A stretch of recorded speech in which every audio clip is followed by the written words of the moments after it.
was just going to cut in there because as you were about to say, this 3D matrix ties into a much deeper topic. And this is really dependent on how far people want to go down the rabbit hole.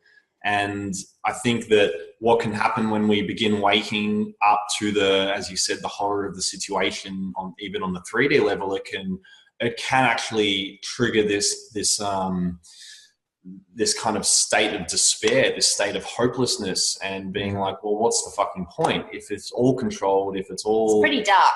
It's and it can get really dark when you look into the pedophile stuff. Human trafficking. Most people have no idea what blinkers they've got on, especially in our Western culture, because everything we're fed is fed to us by the education system, by the media, which is completely controlled.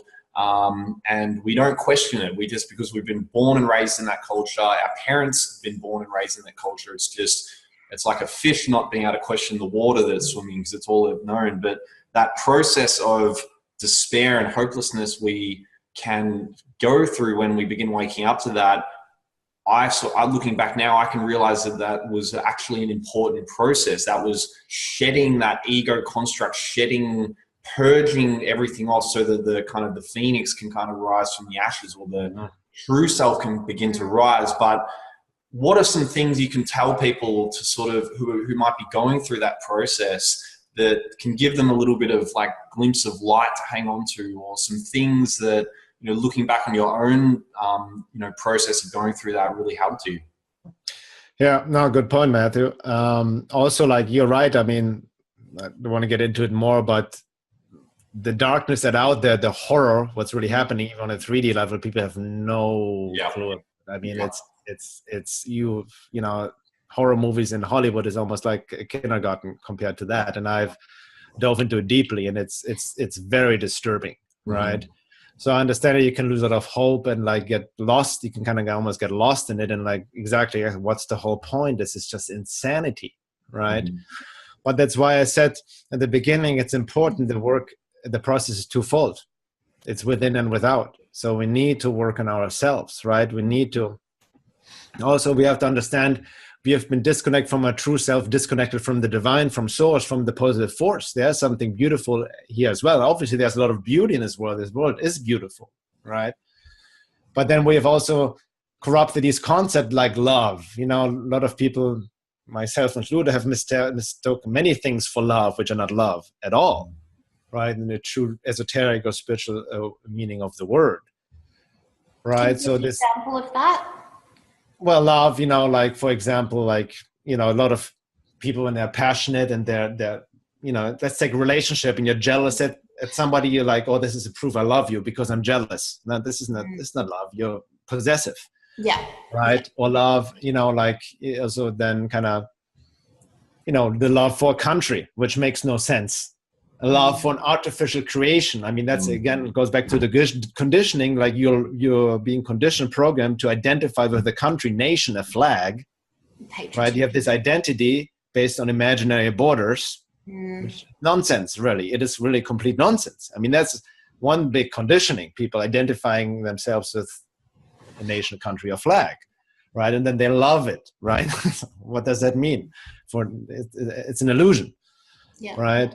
So that's a good example, or we mistake passion for love, right, so to speak. But when you look back into esoteric gnosis and teachings, love is light, is knowledge, and love actually relates to knowledge, right? But knowledge, not intellectual information knowledge, but understanding, right? You see, accepting, things in people for who they are without trying to change them, for example, and all of that, right?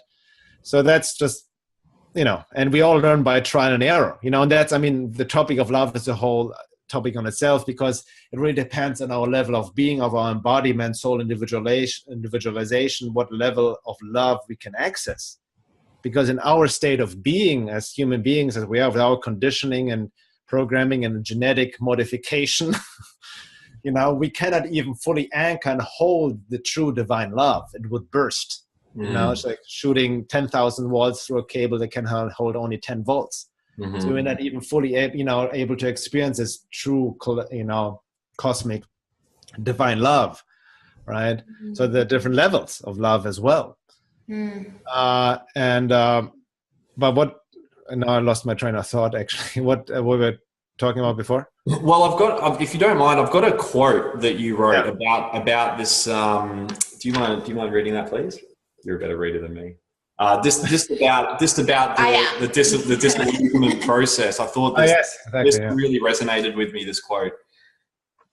Depression, anxiety, and many other psychological issues people are being labelled with, or we label ourselves with, are most often a normal reaction to a society that is very much removed from nature and from spirit. They are not pathologies in the sense the mainstream culture society tell us, which then treats people with pharmaceuticals or limited Freudian psychology of it's your mummy daddy stuff, trying to adapt people to the matrix culture, instead of realizing that depression, for the most part, is a cry call from a soul spirit begging for attention. It's a normal reaction to the pathology of the world that has become normalized. In fact, it means that your spiritual immune system is actually working. Disillusionment is already part of the healing, i.e. becoming free from the illusion, albeit not always a pleasant process. As Krishnamurti said, it's no measure of health to be well adjusted to a profoundly sick society. Depression is most often a spiritual crisis and doesn't get healed by focusing on the symptoms, as most modern socially approved healthcare treatments do. And that was one of your essays. Right. I think that really helped me start making sense of this journey, because actually begin seeing it beyond this 3D, what we can see, touch, taste sort of thing, and realize that there's a much higher spiritual process going on, that we're on a soul journey. This coming here is about spiritual growth. And it really helps you get a bigger picture of this and sort of learn to walk between those two worlds. And, obviously see the beauty and the importance of this human experience, but remembering who you actually are and why we came here, which is what that book Bringers of the Dawn is kind of like an alarm clock memory, reminding us of what we're here for. It's what's so brilliant. And, but then this also ties into the hyperdimensional matrix, because on that journey, in those realms are other hidden forces or beings that don't necessarily want us to ascend, don't want us to grow, or they're part of the program to test us along the way. So yeah, I would love to sort of start leading into that and get into some of the really the deep stuff. Yeah, no. Thanks for reading that again. That was a good reminder for myself. But what else, the disillusionment process is inevitable on the journey, right? And that's why, most people avoid it when they take the New Age pill, which I took at some point, the love and light. Guilty. New Age admission. I really purged that pill. Oh, that was the wrong pill. That tastes bitter. And you go through the New Age disillusionment. But anyway, but that's the rising, like you mentioned before, the phoenix out of the ashes. You have to go walk through the valley of death, the shamanic descent into the underworld, right? The death, that's a true meaning of the second birth, so to speak, right? And it's not a pleasant process at all, right? But in terms of what you mentioned, also these forces, it ultimately comes to the question, why is all this evil? This evil. And we try to get rid of evil. We want to fix things and get rid of it, and something is broken, the world must be fixed. But in reality, and I've been there, we need to fight and fix this and save and all of that. But these are actually matrix programs in itself. That's how the matrix truly gets us from these hyperdimensional realms, by activating the idea that something is wrong with reality. Triggers the savior complex. The savior complex, the missionary complex, the self-importance that comes with it, and all of that, right? So, because on this higher perspective, there's nothing wrong with reality. Even evil has its place. Yeah. Because if you think of it, even from a basic philosophical perspective, that everything comes from the one, whatever you want to name it, divine, whatever, and then bilaterally manifests in duality. We're living in duality. So you cannot have dark without the light. It doesn't exist. Male, female, and night, day, and all of that. The one defines the other. So that's why the irony when you especially look at the basic political spectrum, people identify themselves as left progressive liberals and like, and we'll fight the right. They create the right. The minute you identify yourself with one side, you create the other side with all its variations on a metaphysical level, right? So you're caught in the divide and conquer frequency. Yeah. But from this higher perspective, evil, quote unquote, has its free will to exist in this duality. It is, in a sense, an expression of the one experiencing itself subjectively, right? So it has a teaching function, because through this, here's the irony of suffering. Was actually at a client this morning, and we're exploring a similar topic relating to her life, and the topic of suffering comes up, right? So suffering is interesting. We don't want to suffer. Suffering sucks, right? So that's why we see even the mates, most people run away from the pain and pleasure, right? No more pleasure, no pain, which results like on the matrix level in addictions, right? And just avoidance. The more we run away from our pain, the more it actually grows in our shadow and somehow needs to be confronted.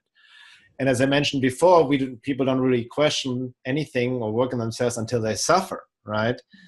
So in that sense, suffering, as irrational it may sound to our logical mind, which cannot really truly understand it anyway, suffering has also a teaching function in its place. I was reading something very interesting the other day from Sri Aurobindo and the mother. And, I quote them a lot from Integral Yoga. The mother was asked about the role of suffering. What is suffering by one of her students? And she said, suffering is the only force that can pull the inertia out of matter. Right, to awaken matter, so to speak. And in this evolution of consciousness, like you mentioned before, all is about the evolution, soul evolution, right? All these are lessons. So that's the teaching function of suffering. And then the paradox or the irony is then also, but then engaging in the work, right? In seeking truth, healing ourselves, doing the deeper self-work, then we can transcend suffering. Then we can transcend the matrix beyond the duality. That's really the time of transition we are in, to really be reborn in our true selves beyond the duality. It's not escaping it. It's not avoiding it. It's not about denying it. It's not repressing it. It's about transcending it. Oh, and so I think suffering is a beautiful process. Like, I was a steam train about to, hit something really hard. And I was, when I was suffering, I was very sick. And I was fighting it and I was suppressing it and I was self-medicating. But it was only when I started to, through, reading about your work and your embodiment stuff and using suffering as a way to actually grow and to understand myself and to find my true, what my spirit is saying. Like, suffering is your spirit communicating, like you're not living in alignment with why you're meant to be here, why you've been put on this earth. So, that's what I wanted to add about. That's what Gurdjieff talked about, the necessity for conscious suffering. Yeah. Right, which conscious suffering means basically is staying with the friction within. From an esoteric alchemical perspective, about igniting the alchemical fire within. Yeah. To burn, and then to burn in the fire of transmutation. But most people they project right away. They get triggered, reactive, and then blame the outside world. It's like creating all this emotional loosh, which, by the way, these forces we talk about in a bit feed off. That's the ultimate, secret, so to speak, that humanity is not on top of the food chain, so to speak. But through this conscious suffering, meaning like that you don't give in to your mechanical reactive behavior. It doesn't mean to suppress things. There's a difference between esoteric concept of conscious suffering or suppressing, when you deny and you just like push it down into the unconscious. Conscious suffering is being aware of it, but not acting on it, right? Not reacting to it, and keep to the opposites, that friction. That's how you transmute, how you build your astral body, your soul, so to speak. Now, on the other hand, what Gurdjieff and Adyashanti said as well, for example, like a lot of people are actually addicted to suffering. Many of us, we are addicted to suffering, but we don't know it. Yeah. Right? And I see this, I've seen it myself, I see a lot of clients, sometimes people actually do not heal their issues because part of them are very identified with that self-pity, that victimization of suffering, right? You know, and then it creates like, it's very paradoxical, right? A lot of it we are addicted to suffering in many different ways. That's another way, like how we, you know, are so mechanically and don't see how we sometimes do self-sabotage ourselves constantly, right? Or attached to the story, as the saying goes, right?